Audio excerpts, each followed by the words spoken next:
Pues nada, dicho queda, luego al final, si nos da tiempo, volvemos a decirlo. Simón, vamos a hablar del 8M desde un punto de vista filosófico, pero que se entienda, o por lo menos que lo entienda yo. Bueno, A ver cómo lo hacemos. yo Y creo sin meternos en un lío, que no nos cancelen. Bueno, o que nos cancelen, yo qué sé, da igual ya. eso es más complicado. Yo creo que hacer accesible la filosofía ya se me está haciendo un poco más laxo. Cuando venía para acá yo estaba pensando, realmente hablar de feminismo es un poco como una noción que se utiliza en filosofía ética, sobre todo en el utilitarismo, que es la noción de juego profundo. Juego profundo, no sé si la conoces, lo estudió mucho un antropólogo que es Clifford Geertz, que fue a Bali, a Indonesia, a estudiar las peleas de gallos, ¿no? Sí. Y entonces vio que la gente apostaba cuando las leyes ahí son muy duras, ¿no? Es decir, si te pillan participando en una pelea de gallos, te puede caer una que llega a hacer pensar que el riesgo que tú asumes no es lo suficientemente importante como para realizar la acción, ¿no? Entonces, juego profundo es ese tipo de acciones en las que sabes que vas a perder más de lo que vas a ganar. Ya. Entonces, hablar de feminismo hoy en día yo creo que está sujeto un poco a esa polemización y, en cierto modo, también polarización del área política que puede llegar a apropiarse de este movimiento, ¿no? Ya. Entonces, para mí, siempre hablar de feminismo siempre se ha mostrado como juego profundo, ¿no? Pero fíjate que a mí no me lo parece. Y ahora te doy la palabra. Creo que la semana pasada se firmó un pacto de Estado contra la violencia de género que unió a todos los partidos políticos, bueno, excepto a Vox, que en este tema va por libre. Y a mí me parece una buena noticia. Creo que hay mucho más espacio en común que tiene que ver con la igualdad Sí. que diferencias. O Sí, sea, a lo mejor estoy loco, llámame loco. es que realmente cuando hablamos de feminismo, por ejemplo, ya entrando en materia, cualquier ismo al que refiramos, incluso cuando hablamos de estoicismo, epicureísmo, feminismo, al fin y al cabo, genera una sensación de una ilusión incluso de unidad que realmente no responde a la pluralidad de enfoques que puede haber detrás de un movimiento, De ¿no? acuerdo. Entonces, hablar de feminismo, esto nos relega un poco a hablar de feminismo popular, es decir, un feminismo que podemos manejar a partir de una apropiación particular cada uno de lo que podemos entender por feminismo. Sin embargo, el feminismo tiene que ser entendido, a mi juicio, y se ha entendido durante mucho tiempo, como parte de la sociología. Es decir, en sociología el feminismo podríamos denominarlo como una especie de funcionalismo.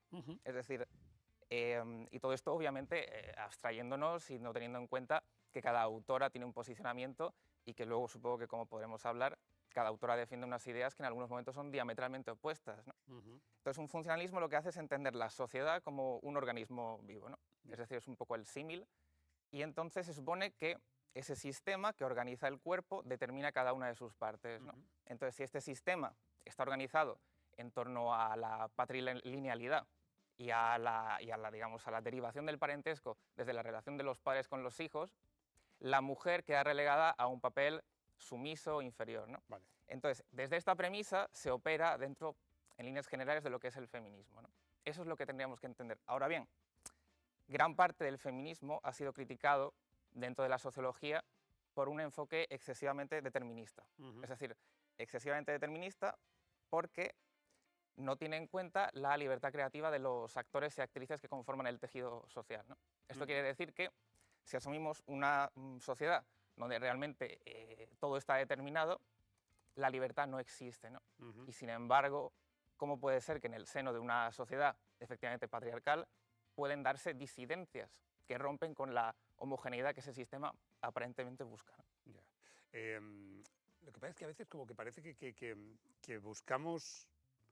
Voy a simplificarlo todo al máximo, a ver qué te parece. Me vas a decir, vaya tela. Vaya tela. Feminismo sería algo similar a igualdad. La igualdad tiene que ver con la justicia y todos estamos a favor de un mundo más justo. Fíjate Claro. qué simplificación más Pero es una absurda. simplificación que no responde a la complejidad teórica que hay Ya, detrás. puede ser. Es decir, el liberalismo, que realmente es un poco la cuna del feminismo, ¿no? Porque al fin y al cabo, uno de los prolegómenos del liberalismo, según John Stuart Mill, ¿no? Es esa tendencia al igualitarismo. Esa tendencia al igualitarismo lo que nos debería llevar es a una igualdad de derechos y deberes entre todos los componentes de la sociedad. Ahora bien, sí es cierto que el feminismo surge como particularismo, donde la mujer se convierte en sujeto político. Esto lo dice, por ejemplo, Judith Butler, ¿no? Bien. Entonces, la cuestión está en que si el sujeto político, que es la mujer, es una figura reivindicativa, es tan susceptible de ocultar otras identidades como, por ejemplo, la propia lucha LGTBIQ+. Es decir, Hay un libro que es El feminismo del centro a los márgenes, en los que se habla precisamente de que el feminismo de los años 60-70 ha sido copado en gran medida por la feminista blanca de clase alta. Vale. Y que de alguna manera eso opaca a las demás, ¿no? Sí. Y a continuación llega otra generación de feministas. Exactamente. Esto sería un poco la segunda ola, y la cuarta ola es la que tenemos ahora mismo, ¿no? Es decir, una ola caracterizada sobre todo por una sensación Uy, necesito un poco de agua, estoy hablando mucho. Espera un momento. Este es un momento, espera un momento, espérate un momento. ¿Te vale esta? Sí, claro. Vale. Me encanta este momento, ¿eh? Esto no suele pasar en la tele. De pronto un invitado dice, un momento. No, es que yo tengo mucho palique. Necesito agua. Pero, necesito agua porque hay También momentos... has buscado ahí un momento para... Sí, claro. Para estructurar. Entonces, no, me encanta, ya está. Has bebido agua y seguimos. Cuarta ola en el momento en el que nos encontramos ahora, que sí que hay una conciencia de la reivindicación de clases migrantes, de la transexualidad. Lo que ocurre es que, como hablábamos antes, precisamente dentro del seno del feminismo no podemos pensar que es un movimiento unitario en el que se genera una ilusión de que todo el mundo va en la misma dirección. No sé si has visto ahora la polémica que ha habido con la película Anora. Sí. ¿Sabes cuál es? Ha ganado el Oscar a mejor película. Los Oscar de Hollywood. Mucha gente ve en esta película una romantización de la prostitución. Un Pretty Woman millennial. Sí, bueno, realmente eso omite gran parte de lo que ocurre en la película, ¿no? Porque el final de la película lo que hace realmente es derribar esa historia de amor que se ha generado como ilusión. Pero la cuestión está en que dentro del propio feminismo existe un ala liberal que sí que defiende la prostitución como una libre elección de la persona, pero hay un ala que es abolicionista y que defiende precisamente todo lo contrario. Claro. Es decir, que la prostitución está en una situación alegal, atípica, como se suele decir, y que realmente esto lo que nos lleva es a pensar que la persona que ejerce la prostitución de manera libre, no hablamos de trata de blancas, no hablamos de prostitución forzada, está sometida como una especie de síndrome de Estocolmo, ¿no? Es decir, está ejerciendo su libertad, pero la está ejerciendo determinada precisamente por esa hegemonía patriarcal que caracteriza a nuestra sociedad. Son diferencias hasta cierto punto irreconciliables, porque parten de una comprensión de la convivencia social, que entiende que una cosa es la determinación social, es decir, que yo actúo como actúo por el sistema en el que me encuentro, y otra en el que no estoy forzada ni forzado a actuar como esa sociedad quiere que yo me comporte, ¿no? Es decir, yo tengo la capacidad de decidir, tengo la capacidad de elegir. Entonces, el margen de decisión en este tipo de dos sociedades nos lleva a pensar que las condiciones de existencia que genera una sociedad no son realmente las únicas que pueden darse. Es lo que llamaba, por ejemplo, Pierre Bourdieu hablaba del hábitus, ¿no? Es decir, una sociedad genera unas condiciones de existencia, vivimos un poco dentro de ese marco, pero realmente hay siempre un margen de mejora. Y yo creo que hasta cierto punto esto sí que permite hablar de la creatividad de los actores que conforman el tejido social y también permite habilitar la existencia de disidencias, ¿no? Como por ejemplo esta disidencia en la que la mujer sabe que ha sido opacada o invisibilizada. Es decir, hay un ejemplo también muy bueno. Voy a beber agua. Bebe agua. Un momento, pausa. Esto es lo que tiene que hacer tele con un filósofo. Él necesita en sus tiempos. Los filósofos no son monologuistas. Bueno, hasta cierto punto. Bueno, a veces sí. Pero sí es cierto que, por ejemplo... Necesitan agua también los filósofos, como las plantas. Hay que hidratarse. La cuestión está en que hay un libro, no sé si lo conoces, que se llama La doble hélice, que cuenta la historia del descubrimiento del ADN, ¿no? De la estructura del ADN. Este descubrimiento se le atribuye a Watson y Crick, que ganaron el premio Nobel en los años 60, pero se habla, en este libro se menciona también la gran contribución que hizo Rosalind Franklin, que fue una científica, una química muy importante, y que gracias a sus estudios fotográficos consiguieron determinar la estructura del ADN, ¿no? Entonces la cuestión está en que ella murió en el 58, murió de cáncer de ovarios con 30 y pico años, y ella no fue reconocida ni se reconoció su aportación a esta teoría, ¿no? Incluso gente que estudió con ella más tarde sí que ganó el Nobel, ¿no? Entonces aquí sí que podemos ver que efectivamente se tiende a apartar a la mujer del foco de atención que requiere su trabajo. Es decir, dentro de una meritocracia en la que todos operamos, la mujer también opera. Y este tipo de casos flagrantes en los que se la olvida son efectivamente dolorosos. Antes hemos hablado con Mar Villamiel, que es una científica hiper reconocida. Es un auténtico lujo tenerla en nosotros. Es directora del CIAL, que es directora del Instituto de Investigación de Ciencias de la Alimentación, que pertenece al CSIC. Y yo le decía, claro, ella es una rara avis porque es de las escasas mujeres que han alcanzado un puesto directivo dentro del mundo de la ciencia, que también es un mundo copado por los hombres.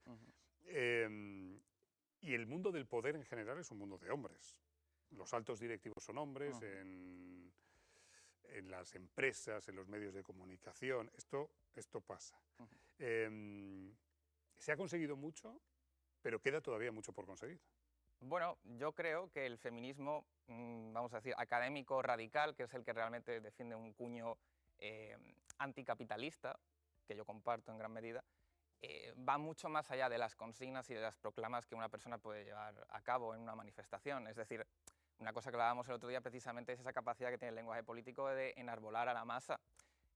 A mí me gusta que la gente acuda sobre todo a las fuentes.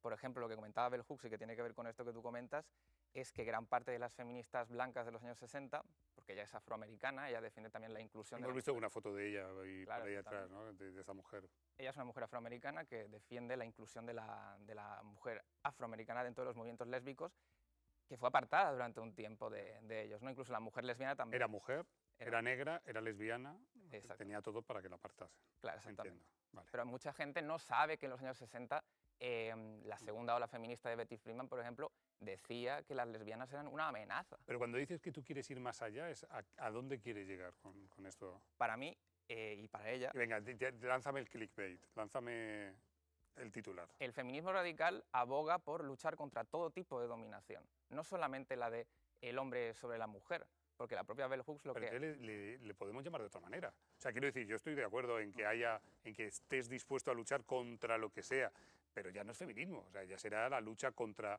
la injusticia o contra el poder establecido o contra el sistema estructurado a lo largo de la historia. Claro, pero ¿por qué no será ya feminismo? Es decir, la primera vez que se utiliza la palabra feminismo es alrededor de 1820 y la utiliza un socialista, un hombre, que es Charles Fourier. Sí.